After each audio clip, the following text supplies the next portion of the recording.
भारत माँ के सात राष्ट्रीय प्रतीक चिन्हों का वर्णन करेंगे और उनके महत्व पर प्रकाश डालें। भारतीय राष्ट्रीय प्रतीक चिन्ह जब भारतीय संविधान का निर्माण हुआ तब हमारे राष्ट्र में यानी राष्ट्रीय प्रतीक चिन्हों का भी वर्णन हुआ 7। आज आपको 7 प्रतीक चिन्ह का बताएंगे, 7 चीजों का वर्णन करेंगे। आपको 7 चीजों के बारे में आज जानकारी देंगे संविधान से लेकर के और एक नॉर्मल रूटीन लाइफ में। पहले इस श्लोक के साथ अशोक मुद्रा कमलम चिहिंदी ध्वजा त्रिवर्णो निज राष्ट्रगानम व्याघ्रो मयूरश्च भवन्ति सप्त राष्ट्रीय चिन्हानि तु भारतस्य धन्यो भारतवर्षोऽयं धन्य भारत संस्कृति अत्रैत्य जना धन्या धन्या चैकत्व भावना।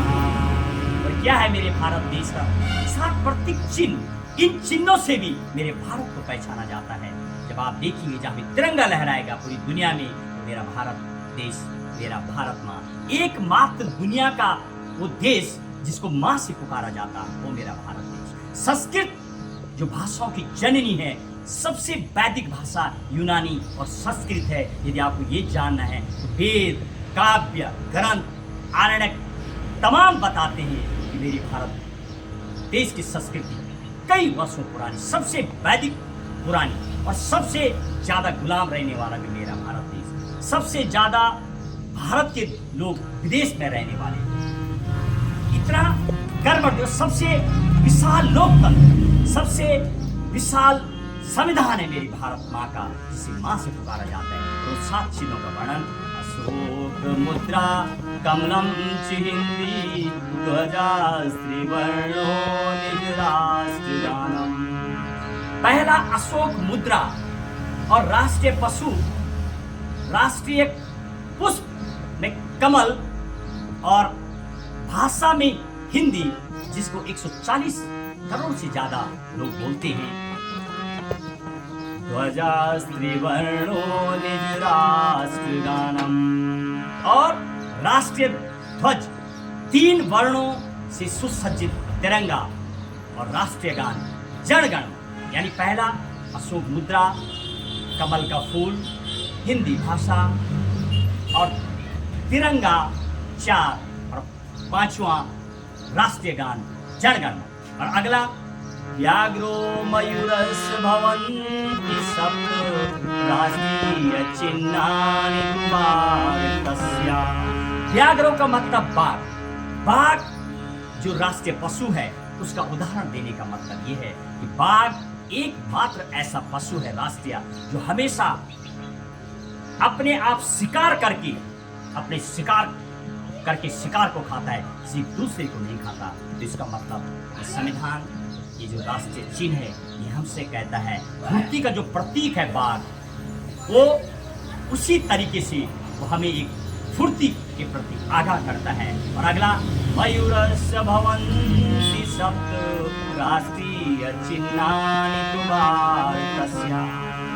और राष्ट्रीय पक्षी में मोर, सुंदर सुसज्जित, जब मोर नाचता है, बहुत ही उसके पंख जब बिखेरता है, ऐसे वो हमें ये सिखाता है कि जिस तरीके से मोर जब नाचता है मनमुग्ध कर देता है।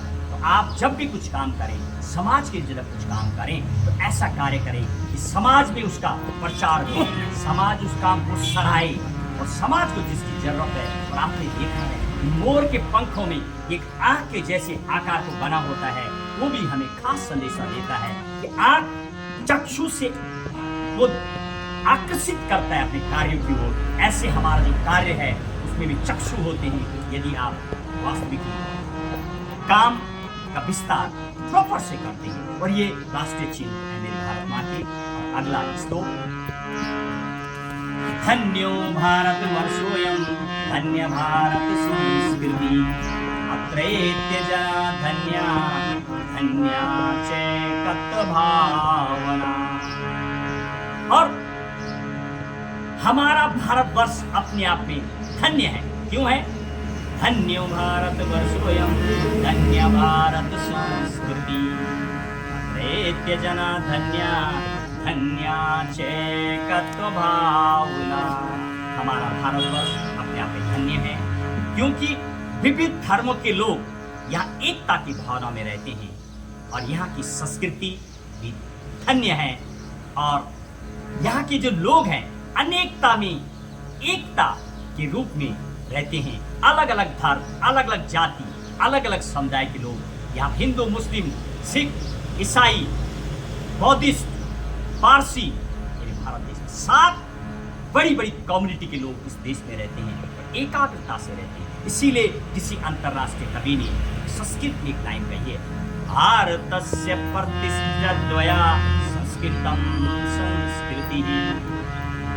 भारत की प्रतिष्ठा विश्व में मानी जाती है क्योंकि उसका कारण यह है कि भारत की संस्कृत वाणी और यहाँ की संस्कृति और यहाँ के लोगों की संस्कार तीनों को धन्य बताया गया है। यानी संस्कृत भाषा, संस्कृति, अनेकता में एकता और यहाँ के जो संस्कार हैं, अपने से बड़ों का आदर करना, बहन को एक देवी के रूप में मानना, मातृशक्ति को दंडवत करना, ये सब तमाम चीजों के लिए मेरे भारत देश को जाना जाता है। और आज आपको जो 7 चिन्हों का भी हमने वर्णन बताया, इसके बाद आज 7 संविधान के संबद्ध जो चीज हैं, प्रारूप समिति के जो 7 सदस्य थे उनका नाम बताएंगे। पहले जिन 7 लोगों ने संविधान को लिखने के लिए बात की थी उनका नाम बताएंगे। यानी 1895 में बाल गंगाधर तिलक ने डिमांड की थी, उन 7 का नाम बताएंगे। साथ में सर्वप्रथम जो विश्व के जो 7 ग्रंथ हैं उनके बारे में बताएंगे। 7 जो मौलिक अधिकार उस टाइम हमें दिए गए थे उनका नाम बताएंगे। और 7 जो संविधान इस भारत माँ की जो पुस्तक के 7 नाम है, 7 नामों से जाना जाता है मेरी भारत माँ को, 7 नाम से संविधान को पुकारा जाता है। वो 7 नाम भी आज अपने इसमें बताएंगे। 7 का बड़ा कॉम्बिनेशन हमारे जीवन में, यानी सप्ताह में 7 दिन होते, सूर्य भगवान के 7 कलर, इंद्रधनुष के 7 कलर होते, शादी में 7 फेरे, हर फेरे का एक मीनिंग होता है। जब आप शादी होती है तो उसमें बताया जाता है। फिर जब शादी होती है 7 जन्मों का बंधन भी कहा जाता है। आपने देखा जब यज्ञ होते हैं तो 7 दिन का यज्ञ होता है। प्रत्येक यज्ञ के दिन, पहले दिन वो आत्मा जिसके लिए वो यज्ञ किया जाता है वो आती है, 7 गांठ वाला एक बांस का डंडा रखा जाता है, एक एक अपने आप चटकता है। ऐसे आपने जब श्रीमद् भागवत गीता, देवी भागवत गीता, विष्णु पुराण, शिव पुराण, जो 18 पुराण है हिंदू की, उनके बारे में सुना होगा। मेरे जो भारत माँ का संविधान है इतना दयालु, इतना श्रेष्ठ है मेरे भारत माँ का संविधान। हर धर्म के लिए इसमें व्यवस्था है, यानी हमारा जो देश है हर धर्मों के लिए सम्मान, चाहे वो हिंदू, मुस्लिम, सिख, ईसाई, एक ही टावर है, कनेक्शन अलग अलग है। चाहे वो बाइबल हो, इंग्लिश में लिखी हुई है, कुरान अरबी और उर्दू में लिखी हुई है, और 18 पुराण संस्कृत में लिखी हुई हैं, और हर ग्रंथ, और गुरु गोविंद साहिब ग्रंथ पंजाबी में लिखा, हर एक के लिए समान, एक समान। और 7 का, जैसे कि हम आपको बता रहे थे, संगीत के भी 7 स्वर होते हैं, सारे गामा पा धा नी, 7 स्वर, और 7 तल, जिस तल में हम लोग रहते हैं इसको मृत्यु लोक कहा जाता है। 7 लोग ऊपर और 7 लोग नीचे हैं, 7 लोग जिनके नाम भी होते हैं, इतल, बितल, सुतल, तलातल, महातलातल, इनके नाम हैं 7। और साथ ही आप सोचिए 7 देशों से मेरे भारत माँ अपनी बाउंड्री साझा करता है, चाइना, बांग्लादेश, पाकिस्तान, म्यांमार, भूटान, ये 7 देश। और 7वां ही नंबर है मेरे भारत देश का क्षेत्रफल में। जब आप दुनिया में देखेंगे तो मेरे भारत देश का 7वां नंबर है। और मेरे भारत देश का जो प्रिय क्रिकेट गेम है, बहुत, वहाँ भी 7 ट्रॉफी हमने अभी तक जीती है। इस 7 का वर्णन, 7 का कॉम्बिनेशन बहुत विशाल है। अब हम आपको सबसे पहले संविधान संबद्ध, क्योंकि आप सूर्य भगवान के 7 कलर, इंद्रधनुष के 7 कलर, शादियों के 7 फेरे, ये सब आप जानते हैं। हम आपको संविधान ज्ञान एवं जागरूकता सम्मेलन का जो अध्ययन करा रहे हैं, हम आपको अब वो 7 लोगों के नाम बताएंगे। सबसे पहले 7 जो मेरी भारत माँ की पुस्तक के नाम है, संविधान को 7 नामों से जाना जाता है। यानी fundamental law of the law पहला नाम, supreme law of the state और grand norm of the country, basic law of the country और instrument of the government, rules of the states और आखिरी basic structure of the polity. ये 7 नाम से पुकारा जाता है। एक मात्र संविधान का नाम नहीं है, 7 नाम जो मैंने आपको बताए, इन 7 नामों से यानी supreme law of the state, इस तरह के 7 नाम से जाना जाता है। और अब मैं आपको उन 7 लोगों के नाम बताऊंगा। संविधान के लिखित प्रक्रिया में उन 7 लोगों के नाम जिनकी बहुत अहम भूमिका रही है और जिन्होंने पूरी तपस्या की है। 2 साल 11 महीने 18 दिन, 3 साल 1 महीना 16 दिन कार्य किया था समिति ने, और उनका नाम बताएंगे जिनकी अहम भूमिका रही है। जैसे कि 7 राष्ट्रीय प्रतीक चिन्ह हमने आपको बताए। पहला नाम BN राव, बेनिगल नरसिम्हा राव, जो संविधान के लीगल कॉन्स्टिट्यूशनल एडवाइजर थे। ये प्रारूप तैयार करते थे और फिर उस समिति को सौंपते थे। डॉक्टर भीमराव अम्बेडकर जो 7 समिति के अध्यक्ष थे, उनको सौंपते थे, फिर उस पर संविधान लिखते थे। तीसरा नाम डॉक्टर राजेंद्र प्रसाद, जब लिख के लाते थे, जब अधिवेशन बैठता था, जब सभा बैठती थी, उसका अध्यक्ष का जो नेतृत्व करते थे डॉक्टर राजेंद्र प्रसाद करते थे। चौथा नाम जिन्होंने अपनी हस्तलेखनी से इटालिक में उकरते हुए में प्रेम बिहारी नारायण रायजादा के द्वारा अपनी 432 जिप पेन के द्वारा उन्होंने उसको घेरा है। और 2 जिन्होंने फूल पत्ती, जब जो मूल पुस्तक मेरे भारत माँ का जो संविधान है उसको देखेंगे तो उसमें 2 लोगों का और नाम आता है, नंदलाल बोस और राम मनोहर सिन्हा। और 7वां आखिरी नाम, जब उनसे पैसे के लिए पूछा गया आप कितना पैसा लेंगे, प्रेम बिहारी नारायण रायजादा, जिन्होंने मेरे भारत माँ के संविधान को 251 पेजों में सजाया, लिखा एक एक अपनी पेन से। तो उन्होंने बोला मुझे कुछ नहीं चाहिए, मेरे गुरुजी मेरे दादा मास्टर राम प्रसाद सक्सेना रहे हैं, सब पेजों पे मेरा नाम होगा। जब पंडित जवाहरलाल नेहरू और डॉक्टर राजेंद्र प्रसाद, सरदार वल्लभ भाई पटेल ने उनसे पूछा कि 63,96,729 रुपये लग चुके हैं, आप कितना लोगे लिखने का, वो सिर्फ बनाया गया था। तो उन्होंने कोई पैसा नहीं लिया। तो उन्होंने बोले तो कोई बड़ी बात नहीं है, आप जब लिख रहे हैं तो सब पेजों में आपका नाम होगा प्रेम बिहारी नारायण रायजादा का, आखिरी पेज में उनके दादा गुरु मास्टर राम प्रसाद सक्सेना का नाम। और अब आइए, अब हम आपको आगे उन 7 संविधान निर्माण की सर्वप्रथम मांग करने वाले 7 भारतीयों का नाम बताएंगे जिनकी भूमिका रही है। उनका 7 का नाम, यानी 1895 में बाल गंगाधर तिलक ने सबसे पहले ये देखा था सपना कि मेरे भारत देश जब आज़ाद होगा कैसे संविधान बनेगा, एक संविधान बनना चाहिए। जब गुलाम रहा हमारा देश, यानी 1498 17 में 1498 से लेके 1947 तक मेरा देश गुलाम रहा है। बीच बीच में यानी 1758 1858 में ईस्ट इंडिया कंपनी का आना, फिर उसके बाद अंग्रेजों का डायरेक्ट राज होना, ये सब चीज़ें देखते देखते उब गए थे वो लोग। उन्होंने ये सपना देखा था। यानी 1895 में बाल गंगाधर तिलक, 1918 में मदन मोहन मालवीय जी और 1922 में महात्मा गांधी ने संविधान को लेकर बातें की थी कि संविधान लिखेंगे। और चौथा नाम 1924 में तेज बहादुर सब्रो, वो है जो मौलिक अधिकार की समिति थी, उसमें भी इनका बड़ा रोल रहा है। आगे बताएंगे इनके बारे में वो संविधान हित। और अगला नाम 1928 में यानी मोतीलाल नेहरू, और 1934 में MN रॉय जो कि कम्युनिस्ट थे, जेल में भी रहे, उन्होंने डिमांड की थी इंडिविजुअल। MN रॉय ने 1934 में, और 1936 में फैजपुर अधिवेशन हुआ था कांग्रेस का, वहाँ भी डिमांड रखी गई। यदि आप नाम की बात करेंगे तो 1938 में पंडित जवाहरलाल नेहरू ने डिमांड की थी एक संविधान होगा मेरे देश का।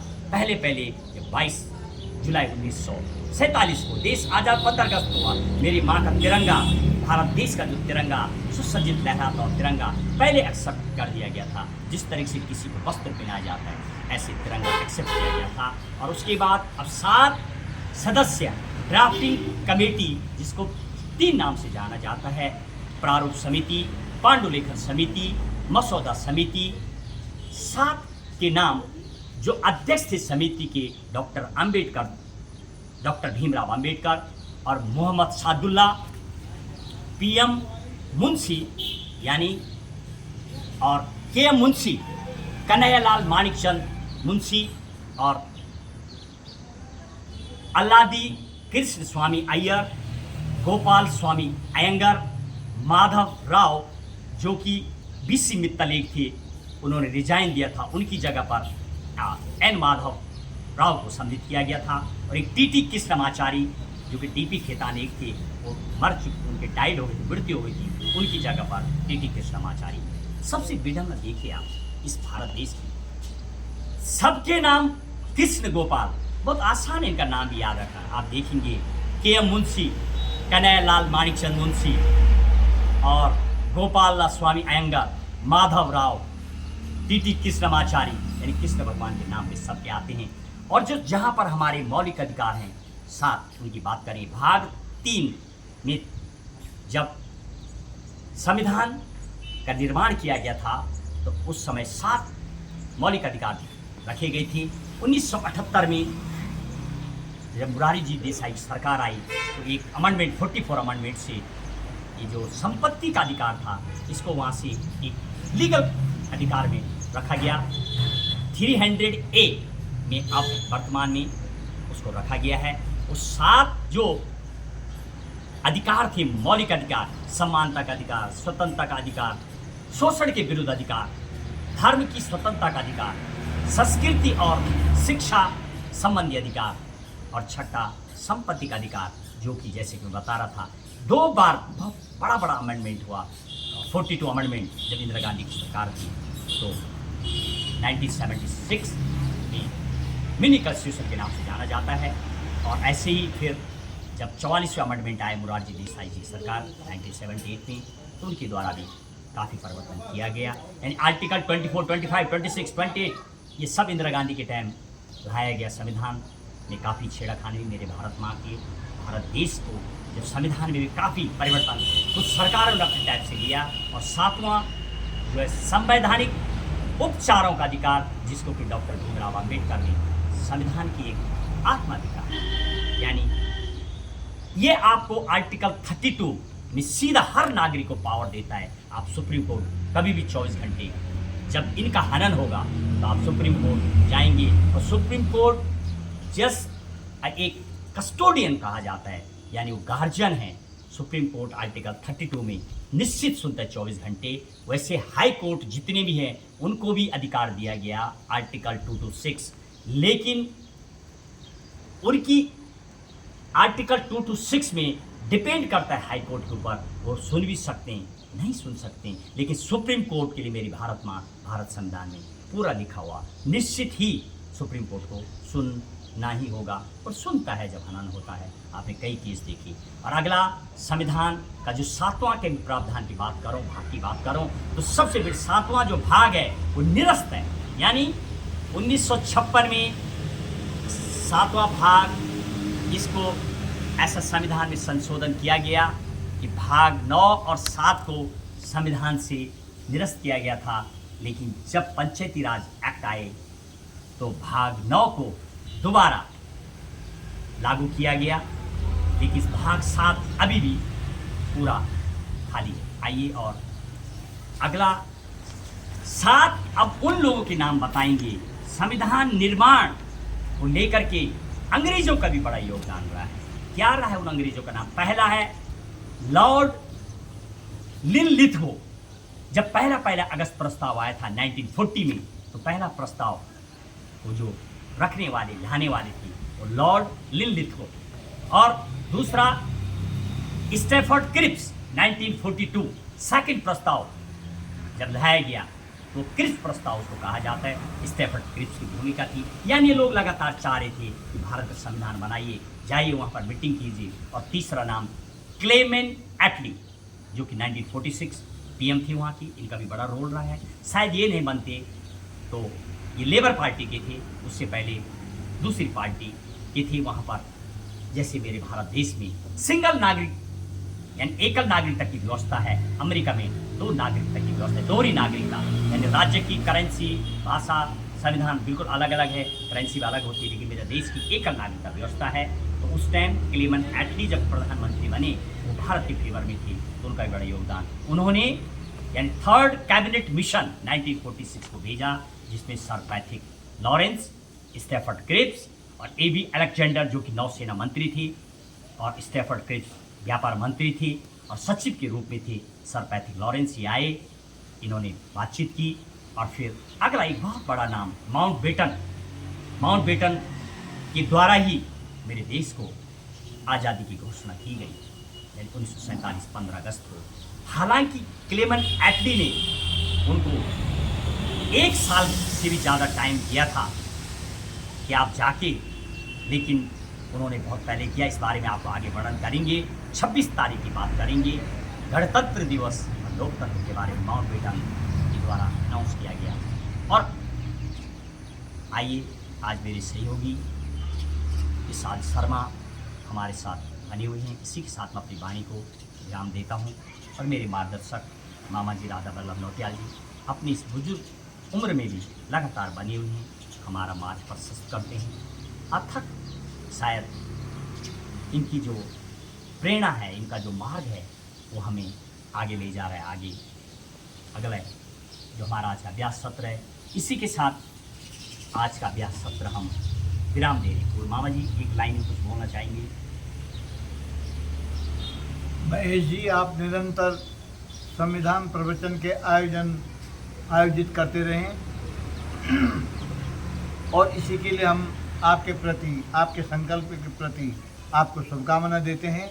और संविधान प्रवचन आयोजन के कार्यक्रम निरंतर आप करते रहें और ये सफल होते रहें, इसी के लिए आपको बहुत बहुत शुभकामना और आपका बहुत बहुत धन्यवाद। और इसी के साथ अपनी वाणी को विराम देते हुए उन लोगों को अपना दंडवत प्रणाम, जिन लोगों ने हमें अप्रोक्ष रूप से सहयोग दिया है। जय भारत, जय हिंद, जय संविधान।